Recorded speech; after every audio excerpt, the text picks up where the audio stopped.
মাথো ইতিহাসৰ কেইটামান ভগ্ন ইটাটুকুৰা নহয়। ইতিহাসৰ বুকুত প্ৰায়ে থাকে এটা জাতিৰ, এখন দেশৰ অমৰ কাহিনী। অসমৰ পুৰণি নগৰসমূহৰ ভিতৰত শিৱসাগৰ জিলাত থকা ৰংপুৰ নগৰ অন্যতম। প্ৰকৃততে ৰংপুৰ বুৰঞ্জীৰ টুকুৰা। ৰংপুৰত আছে তলাতল ঘৰ, ৰংঘৰ, জয়দৌল, জয়সাগৰ পুখুৰী আৰু ৰংপুৰত আছে অন্যতম ৰংঘৰ।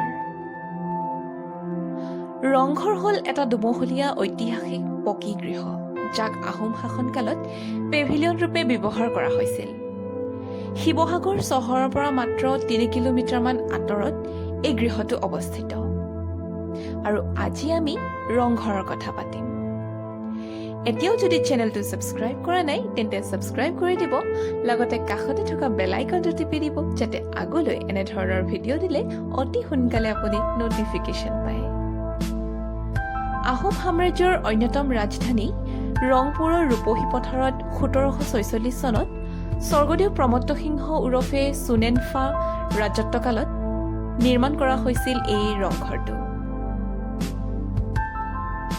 ৰংঘৰক এছিয়াৰ প্ৰথমটো পেভিলিয়ন আখ্যা দিয়া হয়। ইয়াৰ আগতে তেওঁৰ পিতৃ স্বৰ্গদেউ ৰুদ্ৰসিংহ ওৰফে জাচিংফাই কাঠ বাঁহেৰে চাংঘৰ আকৃতিত এটা ৰংঘৰ সজাইছিল। পৰৱৰ্তীকালত সেই ঠাইতে স্বৰ্গদেউ প্ৰমত্ত সিংহই বৰ্তমানৰ পকী দুমহলীয়া ৰংঘৰটো নিৰ্মাণ কৰোৱায়। বৰ্তমানৰ ৰংঘৰটোৰ সন্মুখতে কেইবছৰমানৰ পাছত স্বৰ্গদেউ ৰাজেশ্বৰ সিংহই সৰুকৈ আন এটা ৰংঘৰ সজাইছিল, কিন্তু কালক্ৰমত সেই ৰংঘৰটো ধ্বংস হ'ল। বৰ্তমানৰ এই ৰংঘৰত বহি এসময়ত আহোম স্বৰ্গদেউ, তেওঁৰ ৰাজ পৰিয়াল, বিশিষ্ট ৰাজ বিষয়াসকলে বিশেষকৈ ৰঙালী বিহুৰ সময়ত অনুষ্ঠিত হোৱা ম'হ যুঁজ, মাল যুঁজকে প্ৰমুখ্য কৰি অন্যান্য বিনোদনমূলক কাৰ্যসূচী উপভোগ কৰিছিল।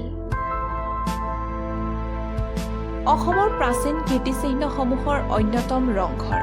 দেখিবলৈ হাঁহকণী আকৃতিৰ বৰ্তমানৰ ৰংঘৰটো ৮কোণীয়া, পকী আৰু দুমহলীয়া। ৰংঘৰৰ ছাল অৰ্ধবৃত্তাকৃতিৰ, এটা উভতাই থোৱা দীঘলীয়া আকৃতিৰ বাতিৰ দৰে। কিছুমান বৃহদাকৃতিৰ স্তম্ভ আৰু ধেনুভিৰা গাঁথনিয়ে ছালখনক ধৰি ৰাখিছে।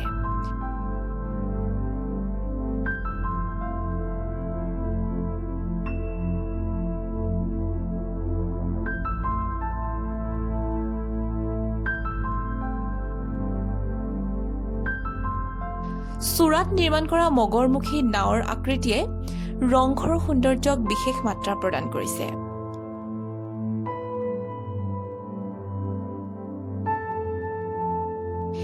ইয়াত কোনো ধৰণৰ ধাতুৰ ব্যৱহাৰ কৰা হোৱা নাই। ইটাবোৰ জোৰা লগাবলৈ মাটিমাহ, হাঁহ কণী, বৰা চাউল আদিৰে প্ৰস্তুত কৰা এক সংমিশ্ৰণ ব্যৱহাৰ কৰা হৈছিল। যদি ভিডিঅ'টো চাই ভাল পালে তেন্তে লাইক এটা, কমেণ্ট কৰি দিব আৰু চেনেলটো ছাবস্ক্ৰাইব কৰিবলৈ নাপাহৰিব। ধন্যবাদ। জয় আই অসম।